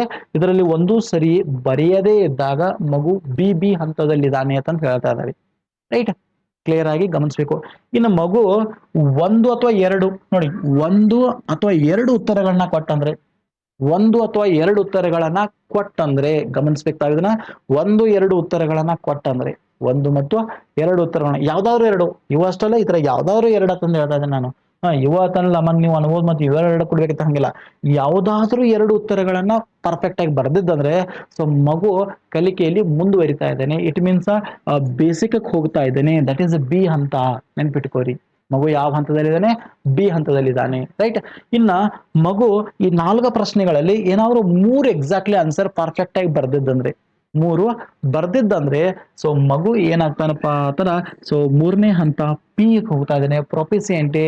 ಸೊ ರೆಡಿ ಆಗಿದ್ದಾನೆ, ಇನ್ನೊಂದು ಸ್ವಲ್ಪದಲ್ಲಿ ದೂರ ಇದ್ದಾನೆ ಅಷ್ಟೇ. ರೈಟ್, ಸೊ ದಟ್ ಈಸ್ ಮೀನ್. ಇನ್ನ 4ಕ್ಕೆ 4 ಕರೆಕ್ಟ್ ಬರ್ದ್ರಂದ್ರ ಮಗು ಈ ಕಲಿಕಾ ಫಲವನ್ನ ಸಾಧಿಸಿದ್ದಾನೆ. ನೋಡಿ, ಹೌದಾ? ಸೊ ದಟ್ ಈಸ್ ಏನಪ್ಪಾ ಅಂದ್ರೆ ಪರೀಕ್ಷೆ ಈ ರೀತಿ ಮಕ್ಕಳಿಗೆ ಮಾಡ್ಲೇಬೇಕಾದೈತಿ. ಅಂದಾಗ ನಮಗ್ ಗ್ರೇಡ್. ನೀವು ಒಂದ ಪ್ರಶ್ನೆ ಕೊಟ್ಟ ಗ್ರೇಡ್ ಹೆಂಗ್ ಕೊಡಾರು? ಬರೆಯದೇ ಇದ್ರೆ ದಟ್ ಈಸ್ ಅ ಸ್ಕಿಲ್ ಇದೆ. ನಿಮ್ಗೆ ಗೊತ್ತಿಲ್ಲ ಸ್ನೇಹಿತರೆ, ಪ್ರತಿಯೊಂದಕ್ಕೆ 4 ಪ್ರಶ್ನೆಗಳನ್ನ ತೆಗೀರಿ, ಪರ್ಫೆಕ್ಟ್ ಆಗಿ ನಿಮ್ಗೆ ಸಿಗ್ತಾ ಇದಾವೆ. ರೈಟ್, ಸೊ ನಾನೊಂದು ಪ್ರಶ್ನೆ ಪತ್ರಿಕೆಯನ್ನು ಸಹಿತ ತೆಗೆದು ತೋರಿಸ್ತೇನೆ ನಿಮಗೆ. ಕ್ಲಿಯರ್ ಆಗಿ ಗೊತ್ತಿರ್ಬೇಕು. ನಾನು ಆಲ್ರೆಡಿ 1ನೇದು ಮಾಡಿದ್ದೇನೆ, ಈಗ ಜುಲೈಗೆ 2ನೇದು ನಾವು ಮಾಡ್ತಾ ಇದ್ದೇವೆ. Right, okay. ಸೊ ಈ ಹಂತಗಳು ನೋಡಿ, ಇಲ್ಲಿ ಮಗು ಎ ಬಂದಿತ್ತು ಅಂದ್ಕೊಳ್ಳಿ, ಅವು ಎಲ್ಲಾ ಪರೀಕ್ಷೆದಾಗ ಏನೇ ಇರ್ತಾನೆ ಅಂದ್ರೆ ಈ ತಿಂಗಳು, ಮುಂದಿನ ತಿಂಗಳು ಏನೇ ಇರ್ತಾ ಇದ್ದಾನೆ. ಯಾಕೆ ಆಲ್ರೆಡಿ ಅವ ಏನ್ ಮಾಡಿದಾನೆ ಅಂದ್ರೆ ಗಳಿಸಿದಾನೆ. ಒಂದಾಗ ಬಿ ಇದ್ದವ ಮುಂದಿನ ತಿಂಗಳು ಏನಾಗ್ಬೋದು? ಬಿಕ್ ಬರ್ಲೇಬೇಕು. ಬಿ ಇದ್ದವ ಪೀಕ್ ಬರ್ಲೇಬೇಕು. ಪೀಕ್ ಇದ್ದವ ಏಕ ಬರ್ಲೇಬೇಕು. ಏಕ್ ಬಂದಂದ್ರೆ ದಟ್ ಈಸ್ ಕಂಪ್ಲೀಟ್. ಹಂಗ 8 ಸಾಮರ್ಥ್ಯಗಳನ್ನ ಎ ಬಂದು ಅಂದ್ರ ಆ ಮಗು FLN ಅನ್ನ ಸಾಧಿಸಿದ್ದಾನೆ ಅಂತ ನಾವು ಹೇಳ್ತಾ ಇದ್ದೇವೆ. ರೈಟ್, ಸೊ ಕ್ಲಿಯರ್ ಆಯ್ತಲ್ರಿ? ವೆರಿ ಕ್ಲಿಯರ್ ಆಗಿ ಪಿಕ್ಚರ್ ಕೊಟ್ಟಿದ್ದೇನೆ. ಇದೇ ರೀತಿ ಫಾಲೋ ಮಾಡ್ರಿ, ತಲೆ ಕೆಡ್ಸ್ಕೊಕ್ ಹೋಗಬೇಡಿ ಯಾವುದೇ ರೀತಿ. ರೈಟ್, ಸೊ ಈ ರೀತಿ ಮಕ್ಕಳಿಗೆ ನಾವು FLN ಪರೀಕ್ಷೆಗಳನ್ನ ಮಾಡೋದ್ರ ಮೂಲಕ ಏನ್ ಮಾಡ್ಬೋದು? ಮಕ್ಕಳನ್ನ ಕಲಿಕಾ ಕಡೆಗೆ ಏನ್ ಮಾಡ್ಬೋದು? ತೆಗೆದುಕೊಂಡು ಹೋಗ್ಬೋದು. ಪರೀಕ್ಷೆಗಳು ಪ್ರತಿ ತಿಂಗಳ ನಡಿಲೇಬೇಕು. ಗಣಿತದ ಸಪರೇಟ್ ಆಗಿರ್ತಾ ಇದೆ, ಕನ್ನಡದು ಸಪರೇಟ್ ಆಗಿರ್ತಾ ಇದೆ. ಸೊ ದಯವಿಟ್ಟು ನೀವ್ ಏನ್ ಮಾಡ್ಬೇಕು ಅಂದ್ರ ಮಕ್ಕಳಿಗೆ FLN ಮಕ್ಕಳು ಏನು ಗುರ್ತಾ ಮಾಡಿದಾರಲ್ರಿ, ಆ ಮಕ್ಕಳಿಗೆ ಏನ್ ಮಾಡ್ರಿ? ಸಪರೇಟ್ ಆಗಿ ನೆನ್ಪಿಟ್ಕೋರಿ. ಮೊದಲ ನೀವು ಮಾಡ್ರಿ ಏನು? FLN ಬಗ್ಗೆ ನಿಮ್ಗೆ ನಾನು ಏನೇನು ಕೊಟ್ಟಿದ್ದೇನೆ ಇವತ್ತು, ಎಲ್ಲಾ ವಿಶೇಷ ಅಂಶಗಳನ್ನ ಬರೆದಿಟ್ಕೋರಿ. FLN ಬಗ್ಗೆ ಯಾರಾದ್ರೂ ಬಂದ್ರು ಕೇಳ್ಬೋದು. ವಿಶೇಷ ಅಂಶಗಳು, ಮಕ್ಕಳನ್ನ ಹೆಂಗ್ ಸೆಲೆಕ್ಟ್ ಮಾಡ್ತೀರಿ, ನಾನು ಏನ್ ಹೇಳಿದೆ ಎಲ್ಲ ಬರೆದು ಇಟ್ಕೋರಿ ಸ್ನೇಹಿತರೆ. ಇದಾದ ನಂತರ ಪರೀಕ್ಷಾ ಪ್ರಶ್ನೆ ಪತ್ರಿಕೆಗಳನ್ನ ಹೆಂಗ್ ತಯಾರು ಮಾಡ್ತೀರಲ್ರಿ, ಆ ಪ್ರಶ್ನೆ ಸಹಿತ ನಿಮ್ ಬುಕ್ದಾಗ ಒಂದು ಸಪರೇಟ್ ಆಗಿ ಏನಿರ್ಲಿ FLN ಬುಕ್ ಅಂತಾನೆ ಇರ್ಲಿ, ನೆನ್ಪಿಟ್ಕೋರಿ. ಯಾರಾದ್ರೂ ಬಂದ್ರೆ ಇದನ್ನ ಮೊದಲು ಕೇಳ್ತಾ ಇದಾರೆ, ನೆನ್ಪಿಟ್ಕೋರಿ. ರೈಟ್, ಸೊ ಹಾಗಾಗಿ ಸಪರೇಟ್ ಆಗಿ ಒಂದು ಬುಕ್ ಇರ್ಲಿ, ಅದರಲ್ಲಿ FLN ಇರಲಿ, ಅದರಲ್ಲಿ ಕಲಿಕಾ ಫಲಗಳಿರಲಿ.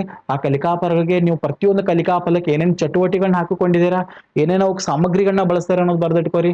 ಸೊ ಪ್ರತಿ ತಿಂಗಳಿಗೆ ಯಾವ್ಯಾವ ಪರೀಕ್ಷೆನ ತೊಗೊಂಡ್ರಿ, ಯಾವ ಮಗು ಸಾಧಿಸಿದ್ರೆ ಎಲ್ಲವೂ ಸಹಿತ ನಿಮ್ ಕಡೆ ಏನಾಗಿರ್ಬೇಕು? ಮಾಹಿತಿ ಇರಲೇಬೇಕಾಗ್ತೈತಿ, ನೆನ್ಪಿಟ್ಕೋರಿ. ಯಾರೆಲ್ಲ ಕನ್ನಡ, ಯಾರೆಲ್ಲ ಗಣಿತ ಕಲಿಸ್ತಾ ಇದ್ರಲ್ಲ, ನಿಮಗಿದು ಒಂದು ವಿಶೇಷವಾಗಿರ್ತಕ್ಕಂಥ ಟಾಸ್ಕ್ ಅಂತಾನೆ ಹೇಳ್ಬೋದು. ಇನ್ನ ಇದರ ನೀವು ಮಾಡಿದಿರೋ ಎಲ್ಲೋ ಪರ್ಫೆಕ್ಟ್ ಆಗಿ ತಿಳ್ಕೊಬೇಕಾರ ಸೊ ಗಮನಿಸ್ಬೇಕು. ಮಕ್ಕಳ ಕಡೆನೂ ಸಹಿತ ಏನ್ ಮಾಡ್ರಿ? ಸಪರೇಟ್ ಆಗಿ ಒಂದು ಬುಕ್ ಮಾಡ್ರಿ, ನೆನ್ಪಿಟ್ಕೋರಿ. ಸಪರೇಟ್ ಆಗಿ ಒಂದು ಬುಕ್ಸ್ ಮಾಡ್ಲಿಕ್ಕೆ ಹೇಳ್ರಿ. ಪ್ರತಿದಿನ ಏನ್ ಮಾಡ್ರಿ ಅಂದ್ರ, ನಾ ಹೇಳಿಲ್ಲ ವಾರಕ್ಕೆ, ಪ್ರತಿದಿನ ವಾರದಾಗ 3 ದಿನ 1ನೇ ಸಾಮರ್ಥ್ಯ, ನೆಕ್ಸ್ಟ್ 3 ದಿನ 2ನೇ ಸಾಮರ್ಥ್ಯ. ಇದು 1ನೇ ವಾರದಾಯ್ತು. ಹಿಂಗ 2ನೇ ವಾರಕ್ಕ 3 ದಿನ ಮೂರನೇ ಸಾಮರ್ಥ್ಯ, ನೆಕ್ಸ್ಟ್ 3 ದಿನ ನಾಲ್ಕನೇ ಸಾಮರ್ಥ್ಯ, ನೆಕ್ಸ್ಟ್ ಮೂರನೇ ವರ್ಗ 5 6, ನೆಕ್ಸ್ಟ್ ನಾಲ್ಕನೇ ವರ್ಗ 7 8, ಈ ರೀತಿ 8 ಸಾಮರ್ಥ್ಯಗಳನ್ನ ನಾವೇನ್ ಮಾಡ್ಬೋದು ಒಂದು ತಿಂಗಳಲ್ಲಿ ಮುಗಿಸಿ ಅಲ್ಲೇ ಏನ್ ಮಾಡ್ಬೋದು ಪರೀಕ್ಷೆನ ಮಾಡ್ಬೋದು. ಕೊನೆಗೆ ನೆನ್ಪಿಟ್ಕೋರಿ ರೈಟ್. ಇವೆಲ್ಲವೂ ಸಹಿತ ಮಕ್ಕಳಿಗೆ ಸಪರೇಟ್ ಆಗಿ ಬುಕ್ ಮಾಡಕ್ ಹಚ್ಚಿ ಅದೇ ಬುಕ್ ನಲ್ಲಿ ಏನಾದ್ರು ಬರ್ದಿದ್ರೆ ಖಂಡಿತವಾಗಿಯೂ ನೀವು ಸಹಿತ ಏನಾಗಿರ್ತೀರಿ, ನೀವು ಮಾಡಿದ ಕೆಲ್ಸಕ್ಕೆ ಒಂದ್ ಏನಿರ್ತದೆ ನೋಡ್ರಿ ಹೆಮ್ಮೆ ಇರ್ತೈತಿ ಅನ್ನೋದನ್ನ ನಾವು ನೋಡ್ತಾ ಇದ್ದೇವೆ. ಹಾಗಾಗಿ FLN ಗಳ ಬಗ್ಗೆ ಕನ್ಫ್ಯೂಷನ್ ಮಾಡ್ಕೋಕ್ ಹೋಗ್ಬೇಡ್ರಿ, ಯಾರ ಬಗ್ಗೆ ತಲೆ ಕೆಡ್ಸ್ಕೊಕ್ ಹೋಗ್ಬೇಡಿ. ಇಷ್ಟು ನೀವು ಪರ್ಫೆಕ್ಟ್ ಆಗಿ ಮಾಡ್ರಿ ಅಂದ್ರೆ ವೆರಿ ಇಂಟ್ರೆಸ್ಟಿಂಗ್ ಇದೆ. ಇವ್ರ ಮಾತು ಕೇಳಲಿಕ್ಕೆ ಹೋಗ್ಬೇಡ್ರಿ. ಬಹಳಷ್ಟು ಜನರಿಗೆ ಗೊಂದಲ ಇದೆ, ಅವ್ರು ಗೊಂದಲ ಮಾಡ್ತಾ ಇದ್ದಾರೆ ಎಲ್ಲರ ಕಡೆ. ನೀವು ಗೊಂದಲಕ್ಕೆ ಒಳಗಾಗದಂತೆ ಇಷ್ಟ ಕ್ಲಾರಿಟಿ ಪಿಕ್ಚರ್ ನ ನಿಮ್ಗೆ ಕೊಟ್ಟಿದ್ದೀನಿ. ಇದೇ ರೀತಿ ಮೌಲ್ಯಮಾಪನ ಮಾಡ್ರಿ, ಇದೇ ರೀತಿ ನೀವು ಸೀಟ್ಗಳನ್ನ ರೆಡಿ ಮಾಡ್ಕೊಂಡು ಇಟ್ಕೋರಿ. ನಿಮಗೆ ಮತ್ತೆ ಹೇಳ್ತೇನೆ ನಾನು ಮುಂದಿನ ವಿಡಿಯೋದಲ್ಲಿ. ಸೊ ಚಟುವಟಿಕೆಗಳನ್ನ ಯಾವ ರೀತಿ ಮಾಡ್ಕೋಬೇಕು ನಾವು ಮಕ್ಕಳಿಗೆ ಪ್ರತಿದಿನ ನೋಡಿ ವಾರಕ್ಕೆ. ಸೊ ಇದು ನಿಮ್ಗೆ ಕನ್ಫ್ಯೂಸ್ ಇರ್ತದೆ, ಏನು ದಿನ ಇದನ್ನ ಅದನ್ನೇ ಹೇಳ್ಬೇಕಾ? ಇಲ್ಲ, ದಿನ ಏನ್ ಹೇಳ್ಬೇಕಂತ ರೂಲ್ಸ್ ಇಲ್ಲ ರೀ.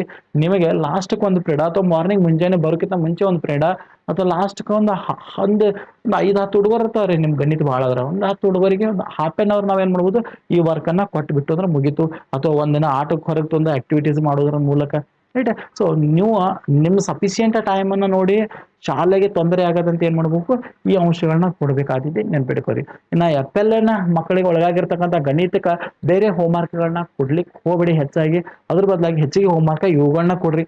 ಆದಷ್ಟು ಮಟ್ಟಿಗೆ ಬೇಗನೆ ಏನಾಗಲಿ ಇವರ ಕಲಿಕಾ ಹಂತಕ್ಕೆ ಬರಲಿ ಅನ್ನೋದನ್ನ ನೋಡ್ತಾ ಇದ್ದಾವೆ. ಟಾರ್ಗೆಟ್ ಡಿಸೆಂಬರ್ ವರೆಗೆ ಇದೆ, ಬಟ್ ಇದು ವರ್ಷ ಪೂರ್ತಿ ಇರ್ತಕ್ಕಂಥ ಒಂದು ಯೋಜನೆ ಆಗಿದೆ. ಹಾಗಾಗಿ ಇದು ವರ್ಷ ಐತೆ ಅನುಕೂಲ ತಲೆ ಕಚ್ಕೋಕ್ ಹೋಗ್ಬೇಡ್ರಿ. ನೀವು ಒಂದು 2 ತಿಂಗಳೊಳಗೆ ಆದಷ್ಟು ಮಟ್ಟಿಗೆ ನಿಮ್ಮ ಹುಡುಗರ ಸಂಖ್ಯೆನ ಕಡಿಮೆ ಮಾಡ್ರಿ. ಈಗ ಉದಾಹರಣೆ FLN ಒಂದು 10 ಮಕ್ಕಳು ಅಂದ ಕೂಡಲೇ ಸೊ ಒಂದು 2 ತಿಂಗಳ ಅದಕ್ಕೆ ಒಂದು 7-8 ಬರಬೇಕು, ಮತ್ತೊಂದು 2 ತಿಂಗಳ ಒಂದು 4-5 ಬರಬೇಕು, ಮತ್ತೊಂದು ತಿಂಗಳ ಎಲ್ಲ ಬರಬೇಕು. ಅಂದ್ರೆ ನೀವು ಅಲ್ಲಿ ವರ್ಕ್ ಮಾಡ್ತಾ ಇರೋ ಅನ್ನೋದು ಪ್ರತಿಬಿಂಬಿಸ್ತಾ ಇದೆ. ಇಲ್ಲ, ಪ್ರತಿ ತಿಂಗಳು ಅವ್ರು 8 10 ಮಕ್ಕಳು ಅವರೇ ಇದಾರು, ಯಾರು ಏನೋ ಬಂದಿಲ್ಲ ಅಂದ್ರೆ ಇದರ ಅರ್ಥ ಏನ್ ಹೇಳ್ರಿ? ಎಸ್, ಅದು ನಾವು ನಮ್ಮ ವಿಫಲತೆನ ತೋರಿಸ್ಕೊಡ್ತಾ ಇದೆ, ನೆನ್ಪಿಟ್ಕೋರಿ. ಹಂಗಾರೆ ನೀವು ಅನ್ಬೋದು ಸರ್ ಇಲ್ಲಿ ಈಗ ನಮ್ ಜೂನ್ ಪರೀಕ್ಷೆ ಅಥವಾ ಜುಲೈ ಪರೀಕ್ಷೆದಾಗ ಒಬ್ಬ ಬಂದದ, ಒಂದನೇ ಸಾಮರ್ಥ್ಯ ತೊಂದಾನೆ. ಹಂಗಾರೆ ಮುಂದಿನ ಪರೀಕ್ಷೆಯಲ್ಲಿ ಅವ್ನ ಪರೀಕ್ಷೆ 1ನೇ ಸಾಮರ್ಥ್ಯ ತಗೋಬೇಕನ್ನೆಲ್ಲ ತಗೋಲೇಬೇಕ್ರಿ, ಅಲ್ಲಿ ಅವ್ನು ಪಡಿಲೇಬೇಕು. ಅಂದ್ರೆ ಡೈಲಿ ರೊಟೇಷನ್ ಇರ್ಲೇಬೇಕು ಅವಂಗ ರೈಟ್. ಸೊ ಯಾವಾಗ 8 ತಗೋತಾರಲ್ಲ ಅವಾಗ ಅವ್ನು ಹೊರಗೆ ಬರ್ತಾರೆ. 8 ಬೀಳಾಕತ್ತು, 8 ಕಲಿಕಾ ಫಲಗಳು 8 ಬಿದ್ದು ಅಂದ್ರೆ ಸೊ ಅವೇನಾತನು ಹೊರಗಡೆ ಬರ್ತಾ ಇದ್ದಾನೆ ಅಂದ್ರೆ ಮುಂದುವರೆದ ಮಗು ಆಗಿಬಿಟ್ಟಿರ್ತಾನೆ. ಸೊ ಅವು ಶಾಲಾ ಕಲಿಕಾ ಹಾಜರಾತಿಗೆ ಒಳಗಾಗ್ತಾ ಇದ್ದಾನೆ ಅನ್ನೋದು ನಾವು ನೋಡ್ತಾ ಇದ್ದೇವೆ right. So that is the main important ಇದೆ. ಸಾಕಷ್ಟು ವಿಚಾರಗಳನ್ನ ನಾನು ನಿಮ್ ಜೊತೆ ಚರ್ಚೆ ಮಾಡಿದ್ದೇನೆ. ಮುಂದಿನ ಭಾಗದಲ್ಲಿ ಪ್ರಶ್ನೆ ಪತ್ರಿಕೆ ಯಾವ ರೀತಿ ರೆಡಿ ಮಾಡಬೇಕು ಮತ್ತೊಂದು ಅನ್ನೋದನ್ನ ಕ್ಲಿಯರ್ ಆಗಿ ಹೇಳ್ತೇನೆ. ಜೊತೆಗೆ ಚಟುವಟಿಕೆಗಳು ಹೆಂಗಿರಬೇಕು, ಚಟುವಟಿಕೆಗಳು ಅವ್ರು ಬಿಟ್ಟದ್ದು ಇವ್ರು ಬಿಟ್ಟದಲ್ಲ, ನಮ್ಮ ಸ್ವತಃ ಚಟುವಟಿಕೆಗಳನ್ನ ನಾವು ಯಾವ ರೀತಿ ಮಾಡಬೇಕು, ನಮ್ಗೆ ಅನುಕೂಲ ಆಗುವಂತ ಜೊತೆಗೆ ನಮ್ಮ ಮಕ್ಕಳಿಗೆ ಅನುಕೂಲ ಆಗುವಂತ ಚಟುವಟಿಕೆಗಳನ್ನ ಯಾವ ರೀತಿ ಮಾಡಬೇಕು ಅನ್ನೋದ್ರ ಬಗ್ಗೆ ನೆಕ್ಸ್ಟ್ ವಿಡಿಯೋದಲ್ಲಿ ಮತ್ತೆ ಚರ್ಚೆ ಮಾಡೋಣ.